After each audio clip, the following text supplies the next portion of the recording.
Hello friends, मैं Dixit sir आप सभी का सिंपल मैथ्स में स्वागत करता हूं। क्या आपने कभी सुना है कि कोई छोटी कक्षा का पढ़ने वाला लड़का बड़ी कक्षा का पेपर देता हो?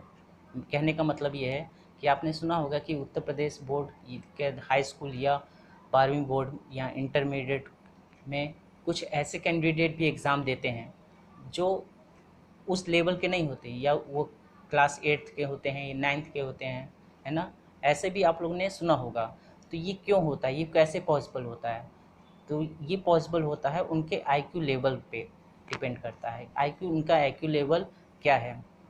तो हम लोग यहाँ पर आज इसी टॉपिक पे डिस्कशन करने वाले हैं कि आईक्यू लेवल क्या होता है और आईक्यू लेवल का फॉर्मूला क्या है और आईक्यू लेवल की रेंज क्या है। मतलब किस रेंज के ऊपर के लोगों को हम लोग आईक्यू लेवल्स कह सकते हैं कि वो एवरेज से ऊपर है।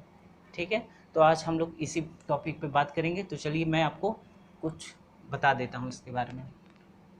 जैसे यहाँ full form of IQ, IQ का फुल फॉर्म होता है इंटेलिजेंट क्वोशिएंट। इंटेलिजेंट क्वोशिएंट जो वर्ड है ये जर्मन से लिया गया है, यानी जर्मन वर्ड है ये। अगर आपसे कोई पूछे कि आईक्यू वर्ड जो है ये कहाँ से अडॉप्टेड है, तो आप लोग का आंसर होना चाहिए जर्मन।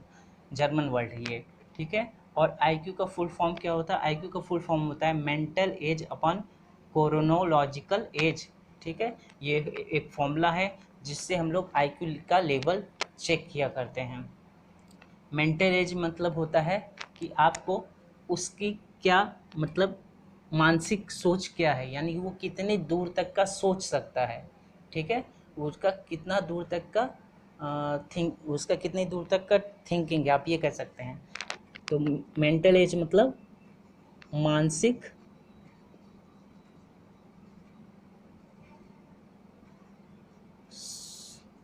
ठीक है, मानसिक सोच वाली जो एज होती है, यानी कि आप कितने दूर तक का सोच सकते हैं, वो मेंटल एज कहलाता है।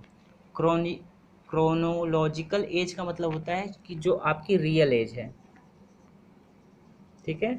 यानी कि आप की जो इस प्रेजेंट एज है वो क्रोनी क्रोनोलॉजिकल एज कहलाती है। इसको हम लोग रियल एज भी बोल सकते हैं। अगर इस इन दोनों वैल्यू को अगर हम डिवाइड करके इनटू 100 कर दें तो हमारे पास वो वैल्यू आ जाती है जो आईक्यू कहलाती है। अब मैं आपको बता देता हूँ कि इसकी रेंज क्या होती है।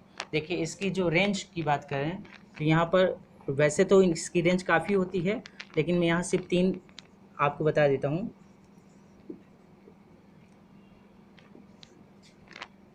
जो एवरेज पर्सन होते हैं, जो एवरेज पर्सन होते हैं उनकी 90 से 110 के बीच में वैल्यू होनी चाहिए। यानी कि जो ये फॉर्मूला दिख रहा है आपको, इस फॉर्मूले से अगर आप आईक्यू निकालते हैं आप अपनी, तो आप की वैल्यू अगर ये है तो यानी कि आप एवरेज पर्सन कहलाएंगे। अब इससे नीचे वाले पर्सन जो होते हैं वो, अगर आपकी वैल्यू 80 से 90 के बीच में होगी तो आप लो एवरेज के कहलाएंगे। अगर आपका वैल्यू 110 से लेकर 130 क्या इसके बीच में कहलाएगा तो आप मोर एवरेज कहलाएंगे। और 130 से भी ऊपर अगर आपका चला जाएगा तो आप जीनियस की कैटेगरी में चले जाते हैं।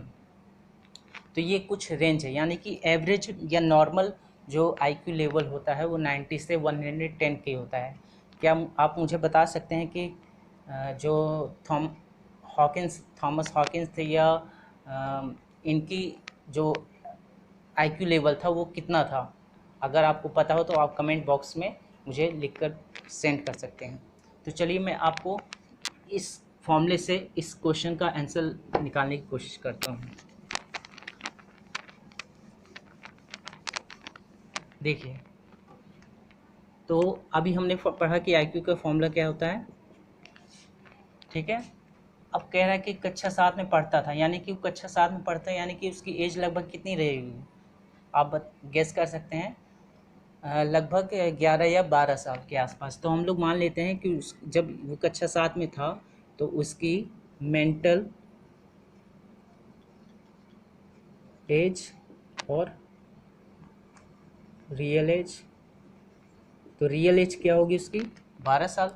कक्षा 7 में पढ़ता था, लेकिन पेपर उसने किसने का दिया है?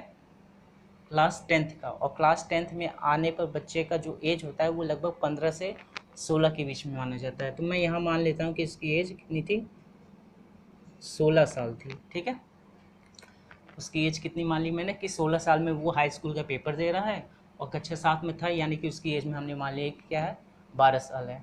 अब इसकी आईक्यू लेवल अगर मान लीजिए निकालना है तो ये फॉर्मूले से आप अपनी खुद की भी आईक्यू लेवल को चेक कर सकते हैं। तो चलिए, मेंटल एज ऊपर रहेगा तो mental as upon chronological age या रियल एज। तो रियल एज कितनी है, 12 इंटू 100। इसको सॉल्व कर लीजिए, इसमें को 4 से डिवाइड कर दीजिए, 4 3 जा 12, 4 4 जा 16। ठीक है, इसका इसमें इंटू कर दीजिए। अब इसको डिवाइड कर दीजिए आप, तो 3 एकम 3, 3 तिरकाई 9, 3 तिरकाई 9, ये अप्रॉक्स इतना आया।